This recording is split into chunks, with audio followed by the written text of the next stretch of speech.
everyone, I'm Zoe and welcome back to my channel. Last week I shared 10 things that I wish I knew before starting architectural school to maximize my fun times and productive times.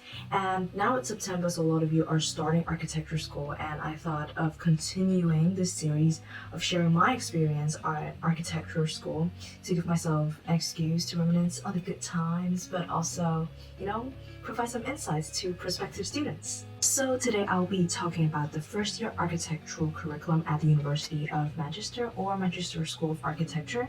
I'll be breaking down each unit and also the work they have asked us to do, so as to maybe provide you with an insight of the work that you have to produce. And also I'll be sharing some tips on how to tackle them faster or more effectively, because these are some of the tips that I found useful when I was back in my first year. So without further ado, let's jump right into it. First, I'll be talking about each unit and the subcategory of each unit with the amount of work or what work needs to be produced. Then I'll be going through the timeline throughout the whole year, so as to give you an overview as in what you need to be doing in different terms of the year and what different subjects you need to juggle with throughout the year as well. So first, the structure of the curriculum.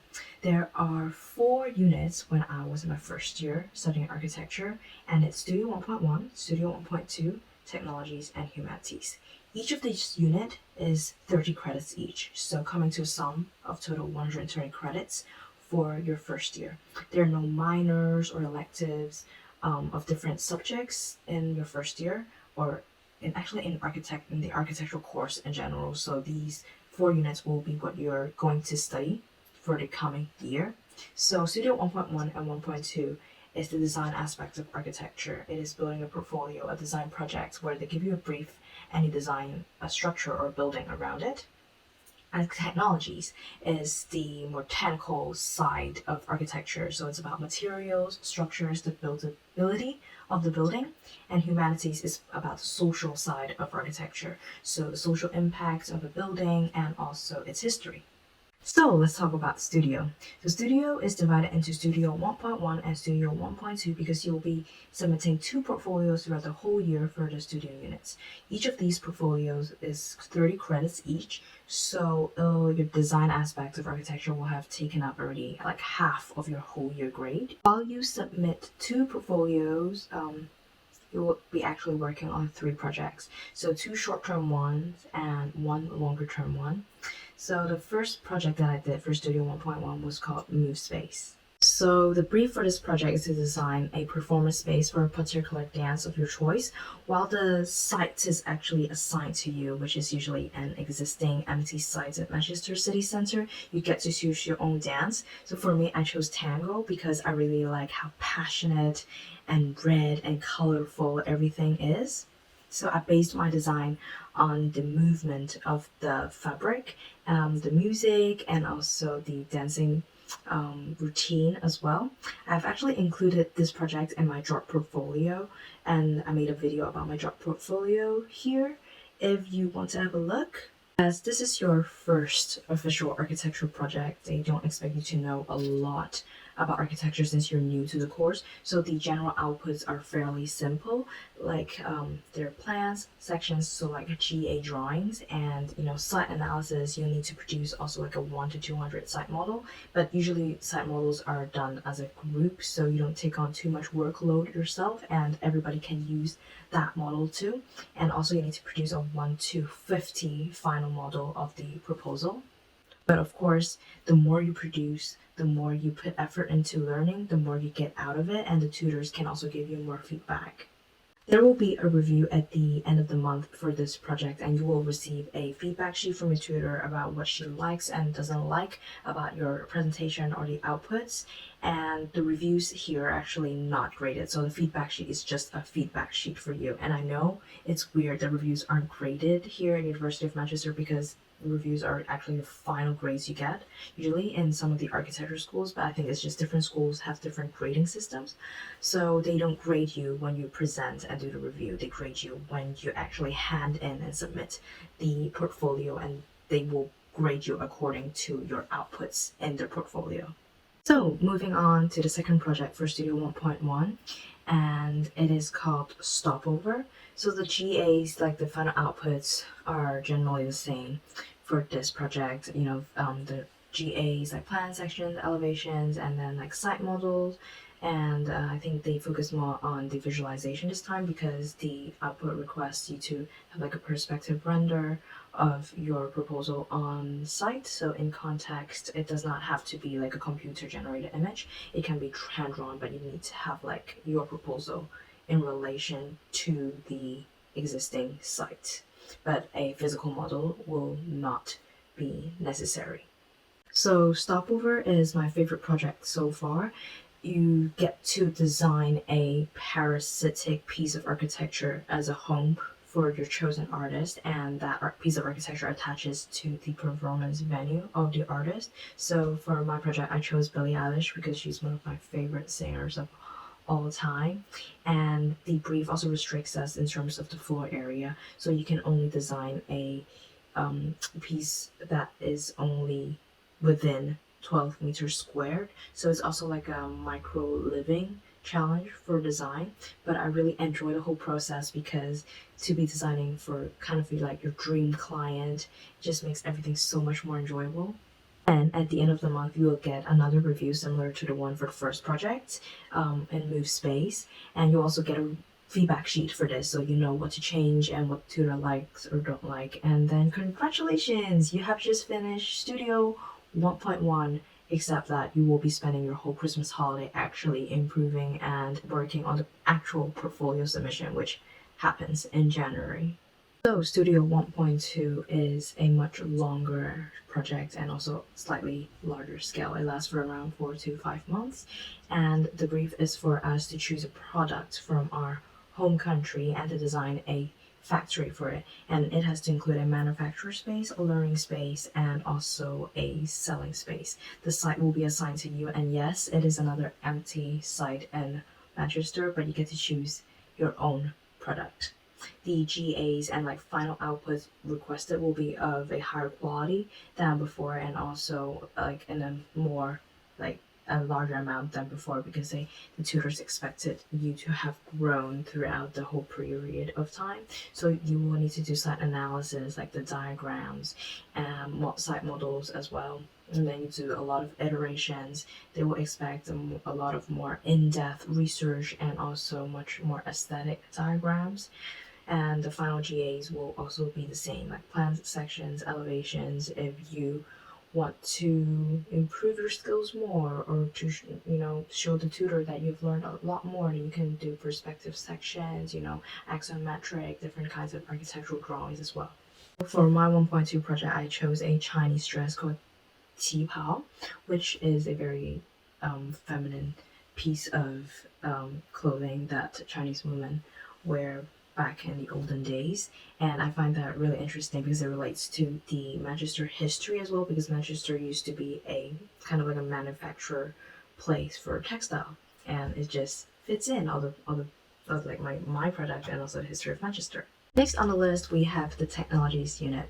I like this unit a lot more because technology concepts are so much more tangible than design and studio ones. So technology itself as a unit is 30 credits, and it is divided into two 15-credit submissions. So one submission is coursework submission and one is a design project submission. Coursework assignment is a compilation of all the assignments, every week's assignment, based on the lectures given that week. There will be a series of lectures teaching you about materials, structures, and case studies, and each week you will need to produce a 5-page document about the material or structure you have been assigned. So usually work in groups of 4 or 5, so you won't be alone with the workload. There will be a submission box at the end of each week for you to submit the work that you have done for that week, but it is not graded and there will be no individual feedback. It's just that the lecturer can pick some of the examples from the submission box and showcase it in the next talk or next lecture, so they can give advice on what to change or praise what they think is nice, so people can have a more detailed idea as to what to include in their coursework. And the final part of this assignment would be to do a case study analysis, and you will have to produce a 7 or 8 page document. And this time it's so much more detailed because you will be asked to analyze the building in terms of their climate, their orientation, their loading paths, and then their details like detail wall layers and stuff like that. So it's a more holistic analysis of the building rather than the previous assignments of just focusing on merely materials or just structure. So this is the case study is individual work, so you can't really share outputs, but I would recommend you to do research together because it would save so much time, and especially when this is such a time attack kind of thing, working together can, we can benefit from each other's skill sets as well. And some tips for that would be to manage your time efficiently, because it's easy to just slack off during weekends and things like that and forget about it. So to do that work within that week and that time frame can help you so much, because you don't want to be doing a year's worth of work when the deadline is imminent. So manage your time wisely, and all of these lectures are also recorded, so if you want to revise some of the materials or refer to the lecture materials in your assignment, you can also access this very easily.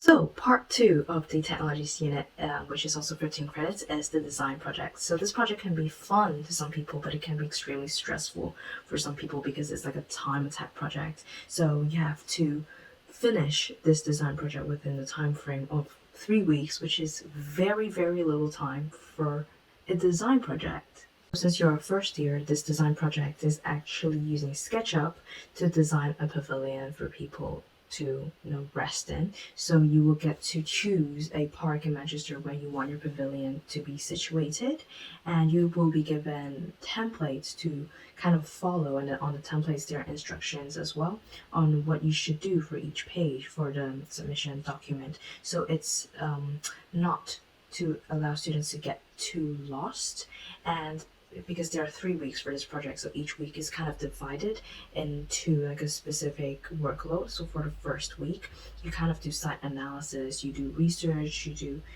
precedent finding, and then come up with a really basic iteration. And then in the second week, you kind of dive deeper into iterations, maybe being informed by the environmental factors or the orientation and everything, and also come up with like an internal layout of how the pavilion should look like, how the user experience is within the space. And then the third week is basically producing the final outputs like unique plans, sections or elevations, detailing of the pavilion as well. But this design project is actually more for students to familiarize themselves with using like a 3D software or like SketchUp.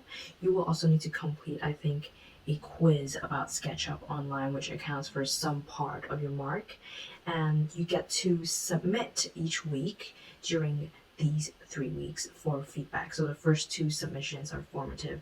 You don't get individual feedback for it, but the tutor will pick some good examples they think from the submission box and talk about it in the lecture next week. But then the final submission on the 3rd week, everybody has to submit that, because that's the final one where you will be graded. If you don't submit it, then you don't get the mark, and you will be penalized for like a late submission as well. So be very sure of when the deadline dates are so you don't mess up, because under this immense time pressure, it's easy for something to go wrong, and you don't want them to go wrong after this time frame. So for me, I personally quite enjoy these short-term projects because it's like a sprint project, and after you put all your effort and time into it, and after you submit it, and then you can just relax. Whereas like studio projects, more long-term projects, it's more like a marathon, and you have to do the same thing over and over every day, and it seems like it never ends, and sometimes it's just quite tiring. Whereas the sprint is more tiring in the short term, but you get the relief quicker. It depends on what kind of designer you are and what kind of working environment you prefer. Coming into the 3rd unit, which is Humanities. So Humanities is also divided into 2 parts. So we have the study trip, and then we have a written assignment. So the study trip is 10 credits, and it also comes with work you need to do. And then the essay and a historical timeline would be 20 credits, and altogether it will be 30 credits. So now we will talk about the study trip, which is 10 credits. And for me, I had my first year pre-COVID, so I was lucky enough to be able to travel abroad, and where I went to was in Berlin, and we went to Dessau to learn about the Bauhaus movement, which was like kind of like the highlight of the whole year, or the highlight of the whole course, because you get to travel. But then it's 1 week for the study trip, and then later when you come back to Manchester, you get 2 weeks to complete the assignment, and it is basically to produce posters, pamphlets, 3D printed models, and 3D physical models of the buildings in Dessau that actually pioneered for the Bauhaus movement. And we have to produce like informative pamphlets and posters that informed people of this movement as well. So it's like a group work, and you do it as like a whole studio group together, so you don't get too much workload on individual people. But then I would suggest you all to just sit down at the beginning of the of work before working and come up with a plan of who is responsible for what output, because even if you get less workload because you work as a group, there are new problems which comes up, because there will always be that person that doesn't show up, or there will also always be this person that gets the same grade as the person who did the most work when they did nothing, and it's very hard to still remain friends after working as a group, because it's very hard to keep it beef free. So to minimize misunderstandings and also conflicts, is important to establish really early who is responsible for what, so we know very clearly what who is doing what. So at the end of these 2 weeks, you will do a presentation with all your models and pamphlets and posters in front of the whole year, as in front of your course mates. They have to do the presentation as well, and in front of the tutors as well, and you will be judged and graded according to that presentation and the amount of work you've done. And I've heard a lot of stories about people complaining, like some people did a lot of work, but because they graded it as a whole group, people who didn't do any work also got the same grade. So it's very hard sometimes to work as a group, whereas in individual you can do all the work yourself, or you know what you're doing, but the workload will be a lot more. So it's like pros and cons. So the second part of the humanities unit is the essay and the epoch. So it's called historical timeline, and the epoch itself is 5 credits, and the essay itself is 15 credits, altogether 20 credits for this written assignment. So this historical timeline is actually based on a series of historical architectural lectures given throughout the whole year, and you have to produce a timeline for different architectural styles and for different architectural times. So for example, it's like Renaissance, Gothic, classical, and modern, Georgian, things like that. I think there are around 10 pages you have to produce, so one building for each period or each style of architecture, and for each building you have to draw a plan, a section, and an elevation at an appropriate scale. And you think there's like just 10 pages is very little work, but do not let it fool you, because it takes so much time for you to draw these plans, elevations, and sections, or even if you trace them. And my advice would be to find more famous buildings, because their plans, sections, elevations would be more easily accessible than some kind of less known buildings, and you have to speculate a lot, and that uses up a lot of your time. The sad thing about this is that for all the amount of work, it's only 5 credits, but I personally really enjoy it, because I really enjoy like tracing all the nice buildings as well, and plans and sections. So it depends also on what kind of learner you are. And for the 15 credit essay, it's a 2,500 word essay. The title is up to you, so you have a lot of freedom for what you want to write about. The only restriction would be you have to choose 2 buildings in Manchester that are within 4 of the given areas. So I think there was like Salford, Deansgate, Castlefield, etc. And you have to choose one of these areas and choose 2 buildings there to talk about. For me, I chose Deansgate, and I chose the St. Anne's Church and John Rylands Library, basically like buildings with historical value.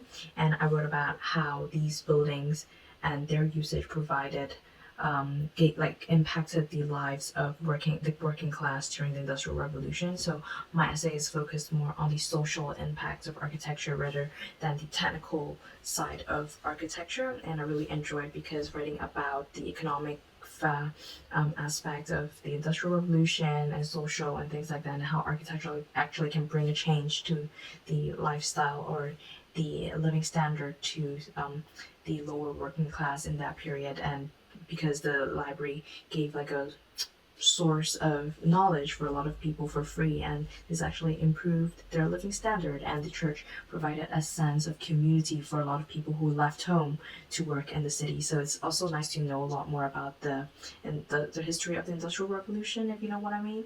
And I really enjoyed the essay as well. Some people suffer a lot writing the essay, but for me it comes more naturally.